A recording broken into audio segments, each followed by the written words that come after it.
I wish I had that book right now. It's the cracking the coding interview book, the green book. Yes, yes. I would take that and I would like toss it out. Mhm. Oh my Yeah, god, I'm gonna get so much hate for that. yeah, I feel like the best analogy is that the Mhm. board has changed, yeah. like a gaming board. Like the board has changed, but the rules are still the same. The strategies you can use are still the same. You just have to maybe take it up a notch. Mhm. Hi, Shway. Welcome to my channel. Thanks a lot for coming in today and for sharing your valuable advice. We would love to start with your introduction. Can you please share a little bit more about your background, what you're currently doing, and we can take it from there. Yeah. My name is Shui. I work as a software engineer at Tesla. I've been there since November. I was previously at a company called Herman Miller. I did their smart office things. I kind of pivoted from electrical engineering, Mhm. but now I'm doing software engineering. I mostly work on Tesla.com and like the applications that go on Tesla.com. Yeah. Awesome. This is great. I think we have someone from Tesla, guys. So please be ready today to hear like a lot of amazing insights and someone who is going to share so much about software engineering, definitely a lot about how to break into tech and lot more. So feel free to subscribe to the channel, like, comment, and share because this podcast is going to help you a lot if you're looking for a job in tech. So let me start with the first question. If you can tell us a little bit more about how to break into tech and also how to become a software engineer. Like how was your journey? What did you did? If you want to have any advice, any suggestions, or if in fact even any resources, we would love to get it from you. Yeah. My journey. Yeah. My journey into tech was very non-linear. So I'm pretty self-taught. Say I started around 2, 3 years ago when I took uh my first coding class, which Mhm, was a very basic introductory coding class. mhm, And then I got a job as an electrical engineer, but I pretty much did software engineering throughout the whole part of it. mhm. That was just something they assigned me to do, and I kept doing it because I think they thought that I did a good job. Yep. And then I got another job, like I said, at Herman Miller as a software engineer working on their smart office department. And then I came to Tesla, and the journey was it was pretty tough breaking into tech for me. I would say what made the biggest difference was not giving up and being really resourceful because Mhm, there's a lot of good resources out there on the internet. I'll list a few examples. I would say step one, learn your basics, mhm, learn like at least one object oriented programming language. For mhm, me, it was Python and JavaScript a little bit. mhm, And I would go on Code Academy and Free Code Camp, I think mhm, it was called. Yeah, Free Code Camp. For React, mhm, I learned React and also YouTube, a lot of YouTube.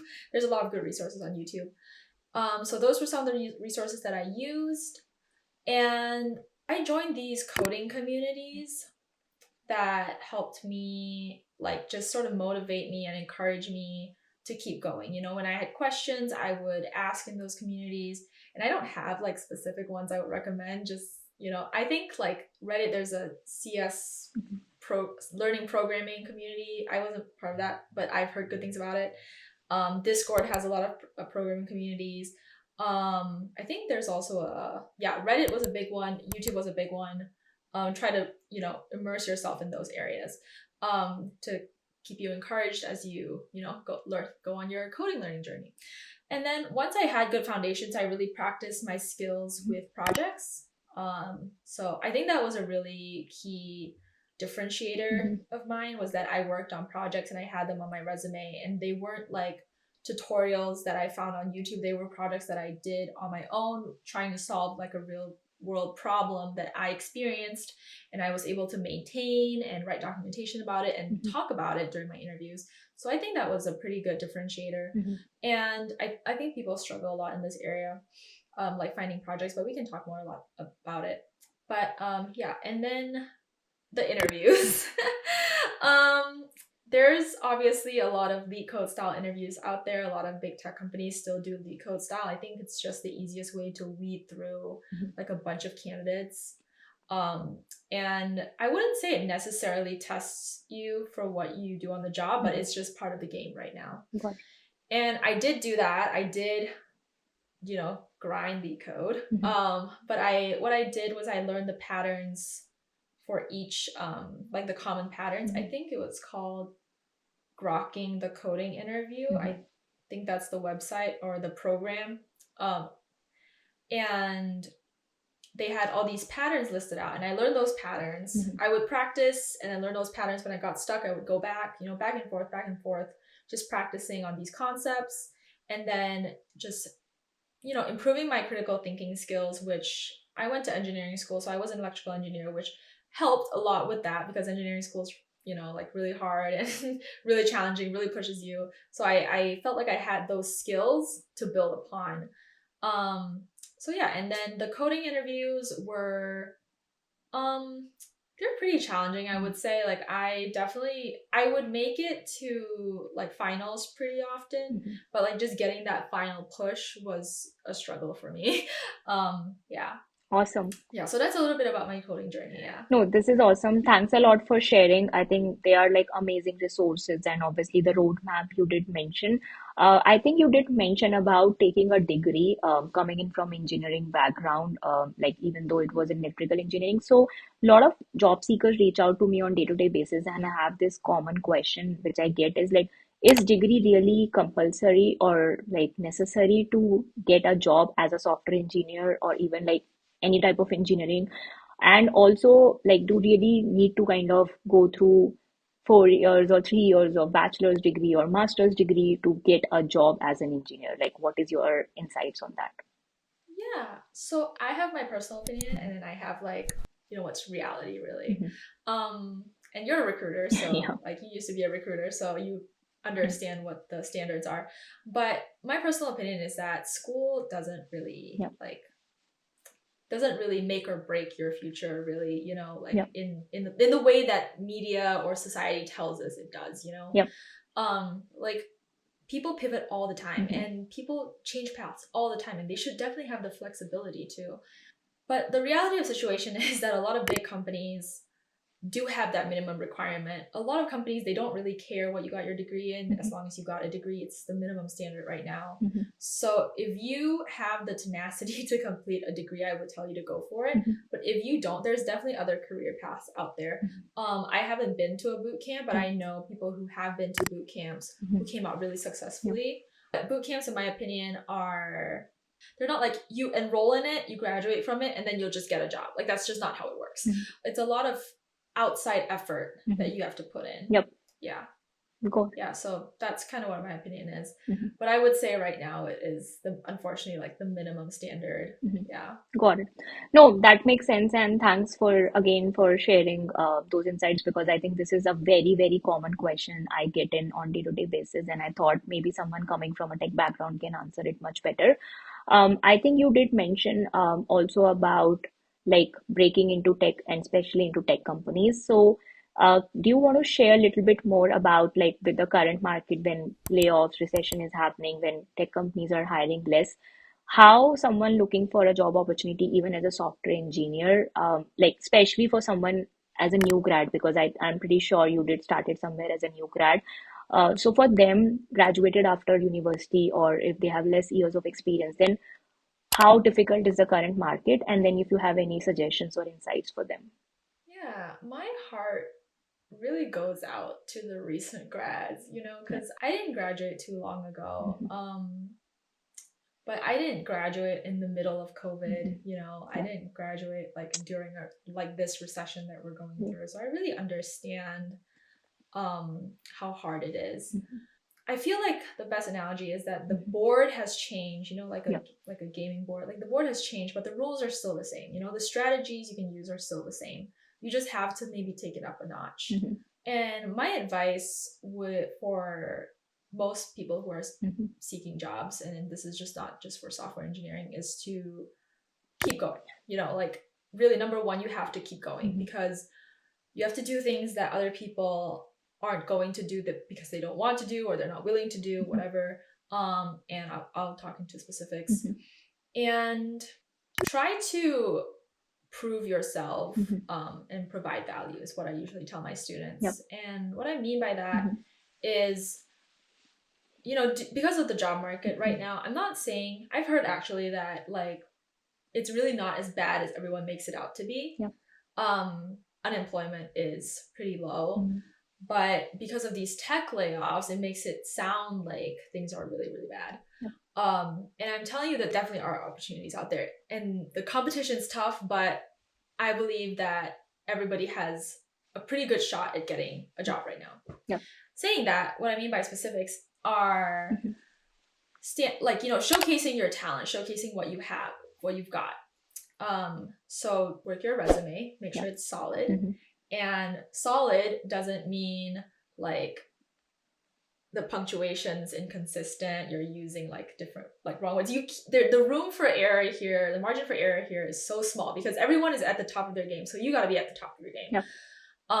So basics, resume, have that sorted out, have someone review it, talk about the things that you've done rather than just like your daily response, like your day to day, Mm-hmm. like, oh, I managed a team. How did you manage that team and what impact did you deliver with that? um or you were like president of a club. Talk about metrics and impact, and how other people hiring you will benefit their company, will Mm-hmm. benefit their bottom line. Communicate that value to them. Yep. When you get those opportunities and there's interviews, showcase again your talent, Mm-hmm. what you're capable of. Practice your behavioral skills, practice your soft skills. Think of like look up questions, Mm-hmm. common questions that are asked in interviews, and come up with your own unique answers. Mm-hmm. Don't give them like a cookie cutter, like, what is your weakness? Mm-hmm. Oh, I'm a perfectionist, like I just Yep. work too hard. Like, don't do that. Come up with your own unique Mm-hmm. experiences. Dive deep and think, and express yourself a little bit. Yep. And I think that really sets people apart, when they're hiring somebody, is that they want to hire somebody that's actually human and they want to work with. Mm-hmm.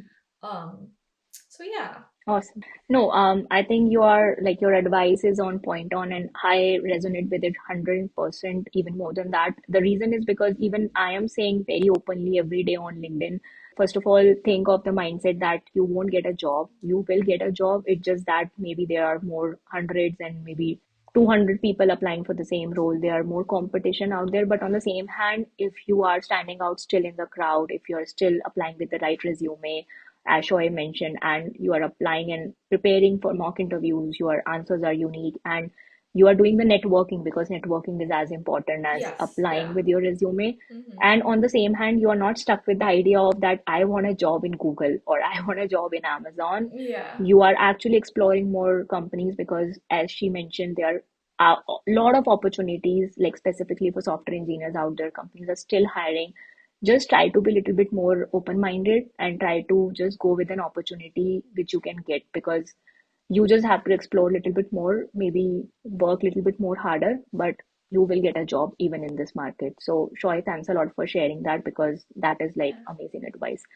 I wanted to know, because you did mention a lot about interview process. Like, I mean, when you were yourself going through the interview process and you cracked like an amazing big tech company, now you're working with them, and I'm pretty sure it took you a lot of like interview preparation. You have to kind of prepare for it. So, can you tell a little bit more about what is the structure of the interview process in any big tech company? And then, can you suggest like some preparation material, how much a candidate should prepare when they even actually start preparing or applying for these companies? I wish I had that book right now. It's the cracking the coding interview book, the green book. Yes, yes. I would take that and I would like toss it out. Hmm. Oh my Yeah, god, I'm gonna get so much hate for that. yeah. I did get that book Yeah. and it did help a little bit. But Mhm, I was just not at the level mhm. to like read that book at that time. I Yeah, know it's helpful for a lot of yeah. people, and it probably is. I just personally was not at a level that it was helpful for. Yeah. But anyway, the structure of the interviews. Let's start with the startups or like the other companies that don't follow like a typical structure. Yeah. So those interviews are usually a little bit Yeah. shorter. I wouldn't say not as structured, but it doesn't feel like you're going through like Mhm, this sort of process. It feels like a journey almost. mhm, Um, so my experience was, it was more of technical interview that showcased what I was going to be doing on the job, that like real life problems. I had one company that asked me a real problem that he was facing at the company, that they've already solved, but they just wanted to see what my idea was. And I've spoken to people from Microsoft who also have told me that they do employ this sort of interview process. So it might vary from company to company. Yep. So for example, they ask maybe like a couple of algorithmic Yep. lead code questions, like typical lead code questions, but it's not 100% of the interview because they still want to see if you can code, and not just like solve lead code problems. So that's for like startups or like other companies that aren't really Fang or Manga or whatever. For the bigger tech companies, I usually starts off with the screening call.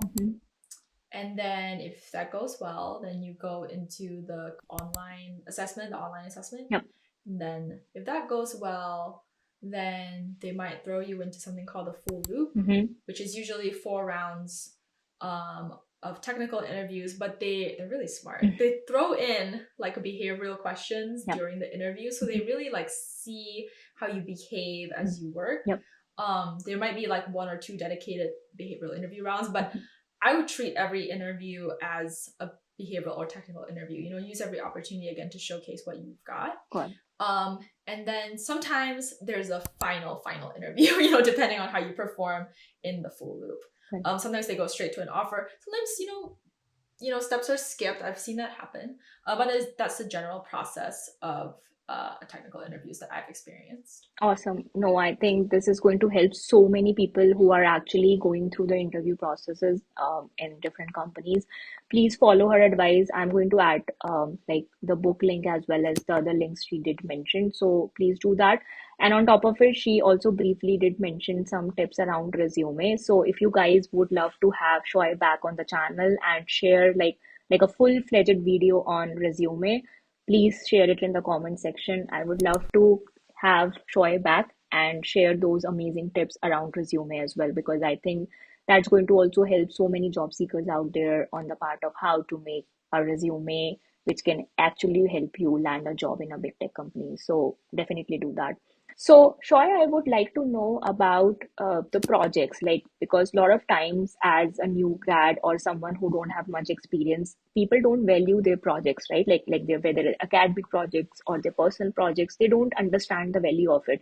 So, can you share a little bit more about your own, like when you were applying for the jobs, your own projects, like what all projects did you do, and how those projects really helped you to actually land your offer? Good question. So when I first started, I didn't realize the power of projects. I was just trying to put stuff in my resume, because I didn't have any relevant experience. I was a yoga teacher. Wow. So I was trying to break into like the electrical engineering world and engineering world. So I just put my coding projects in there. And then that's really what got me a job, because they, like I said, I ended up doing that like the whole time I was there. But I think the biggest pain point people struggle with projects is they don't know how to start, or they don't know how to communicate their like what they did during the project. So regarding how to start, there was like, I don't know, I hear a lot of advice where people say solve a real life problem, and I've said that, and that's really true. But like you don't have to solve world hunger with like an app. Like you can start really, really small. What is something that really annoys you that you can solve through a project, through a coding project if you're a software engineer? Like, what did I do? Yeah, okay, so I played this like game, this productivity game. It was called Habitica or Habit RPG in the time I was doing it. And they had an API, and I've never done APIs before. I've never interfaced with them. But I formed this little like group on there, and then we were tracking our to-dos, like our tasks every day. And it was just really complicated at first. So I used the API to sort of build like, it wasn't really a to-do app. It was more like a tracking app of all those stats and, things like that. And it just grew and grew and grew. And I kept really good notes of what I learned and took screenshots. Those are really, really helpful, especially when you have a portfolio website, which could be another project, like a portfolio could be another project that you can do, but I would call that like on the lower end of projects in terms of like complexity. But the more you invest in those projects, and I always tell this to my students, instead of making the next Instagram clone or Facebook clone or something that's already been done before. Yeah. Again, try to solve a problem, a unique problem, make it your own, invest in it, Hmm. try to leverage technologies, talk about those technologies. Like Yeah. during interviews, it really shows there's a difference. There's Hmm. a difference between like, oh, I did this project following this YouTube step-by-step tutorial. I don't really know what's going on, but I did it. Yeah. They can tell the difference, if you've like learned about microservices or cloud services or things like that.